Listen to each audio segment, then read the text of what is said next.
사람을 멀리하고자 할 때는 칼날로 자르듯 단호히 해야 한다. 다소 강하게 들리는 이 말은 정약용의 이야기입니다. 그러나 이는 관계를 끊어내라는 말이 아니라 내 마음을 지키는 경계를 세우는 법, 그래서 더 평온한 인간관계를 만드는 방법에 대한 이야기입니다. 나이 들수록 마음을 더 편안하게 만들고 관계 때문에 끌려다니지 않으며 그로 인해 삶을 더욱 행복하게 만드는 다산의 통찰이 담긴 지혜입니다. 그렇다면 왜 인간관계를 덜어내는 지혜가 필요한가? 젊었을 때는 대부분 사람들이 관계가 넓습니다. 직장 동료, 자녀의 친구나 부모, 사업관계, 지인 모임 등. 하지만 나이가 들면서 일로 연결된 관계는 사라지고 나의 생활 패턴이 달라지며 건강이나 에너지도 예전 같지 않고 무엇보다 인생 후반을 생각하며 살게 됩니다. 이 시점에서 결정해야 하는 것은 많은 관계가 아니라 건강한 관계입니다. 그런데 이것이 쉽지가 않습니다. 오랜 기간 유지된 관계는 관성이 강하기 때문입니다. 미안해서 예의상 혹은 체면 때문에 끊어야 하는 관계도 계속 유지하게 됩니다.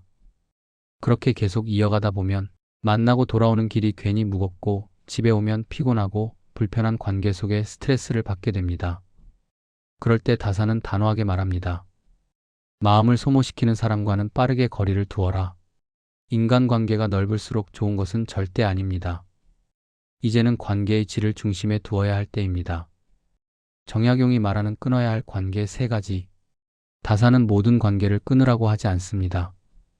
그렇다면 그가 말한 멀리해야 하는 사람은 누구일까요? 1. 마음을 계속 소모시키는 사람. 만나고 오면 기운이 빠지고 대화 이후에 마음이 불편하고 상대방의 감정은 중요하지 않고 자신의 필요만 우선인 사람. 다사는 이런 사람과의 관계를 햇빛 아래서도 그늘을 만드는 관계라고 표현했습니다. 이런 사람을 계속 곁에 두면 내 마음이 잠시도 쉬지 못합니다. 2. 갈등을 반복하는 사람. 한 번 싸우고 지나가는 게 아니라 싸움의 패턴이 매번 반복되는 관계가 있습니다. 같은 말로 상처받고 같은 방식으로 오해하고 불편해지는 일이 되풀이됩니다. 다사는 이런 관계에 대해 이미 오래전에 끊어졌어야 할 인연이라고 말합니다. 3. 나답게 살지 못하게 만드는 사람. 인생에서 가장 중요한 건 나답게 사는 것입니다. 그런데 어떤 관계는 나에게 아무 도움은 안 되면서 체면 또는 미안함 때문에 억지로 이어갑니다. 다사는 이런 관계를 마음에 쌓이는 먼지라고 했습니다.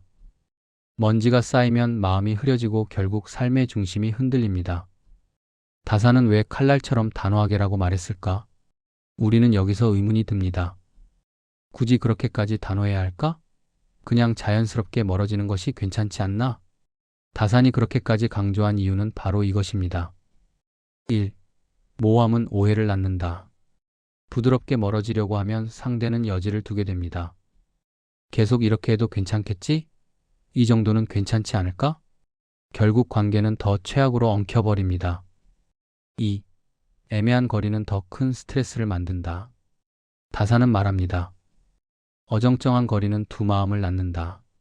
상대는 나를 어떻게 생각하는지 모르고 나는 상대의 기대를 어떻게 처리해야 할지 모를 때 내 마음의 평온은 깨져버립니다. 3. 단호함과 냉정함은 다르다. 흔히 단호하게 끊는다고 하면 차갑게 느껴집니다.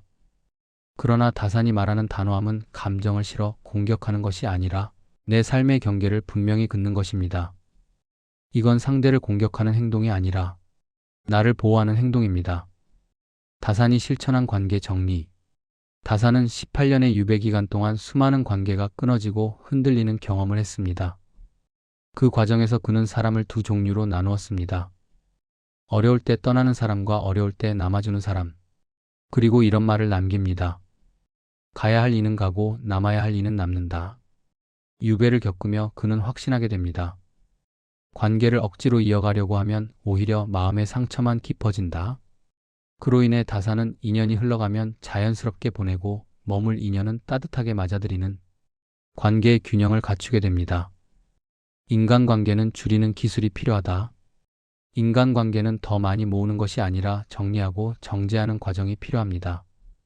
관계를 정리해야 그 자리에 다음 것이 들어오기 때문입니다. 다사는 말합니다. 빈자리가 있어야 바람이 드나들고 바람이 드나들어야 마음이 새로워진다. 관계를 줄인다는 건 마음의 창문을 여는 것과 같습니다. 쌓여있던 먼지가 빠져야 새로운 평온이 들어옵니다. 관계를 끊는 방법 싸우지 않고 단호하게. 관계를 정리한다고 해서 싸우거나 감정을 쏟아낼 필요는 없습니다. 다사는 오히려 감정을 드러내면 상대도 감정적으로 반응하니 관계 정리는 말이 아니라 행동으로 실천하라고 말합니다. 1. 불필요한 인연들의 부탁을 거절하는 것부터. 이번에는 어려울 것 같아요. 요즘 제 시간이 필요해서요. 순하지만 단호하고 조용한 거절이 관계를 정리하는 첫걸음입니다. 2. 연락의 빈도를 조금씩 줄여나간다. 일부러 차갑게 대하라는 것이 아닙니다. 그저 내 삶의 리듬을 되찾아 가는 것입니다. 3. 억지로 끌려나가는 만남을 정리한다. 만나기 전부터 스트레스가 오고 다녀오면 마음이 무거운 만남은 이제 내 삶에서 빼낼 때입니다. 관계를 정리해야 비로소 보인다. 사람을 보내고 나면 빈자리가 생깁니다. 처음에는 허전하지만 곧 그 빈자리가 삶을 편안하게 만들어준다는 걸 깨닫게 됩니다. 내 시간을 내가 온전히 쓸 수 있고 마음의 잡음이 줄어들고 감정의 소모가 사라지며 주위에는 진짜 필요한 사람만 남습니다. 다산이 말한 칼날 같은 단호함은 결국 내 인생을 맑게 하는 기술입니다. 그 단호함 뒤에는 더 깊은 평온과 더 단단한 삶이 기다립니다. 내 마음을 흔드는 관계, 내 삶을 갉아먹는 관계는 이제 놓아주십시오. 정약용의 말처럼 떠날 인연은 자연스럽게 보내고 머물 인연과는 더 따뜻하게 지내는 것, 그것이 삶을 깊고 편안하게 만드는 길입니다.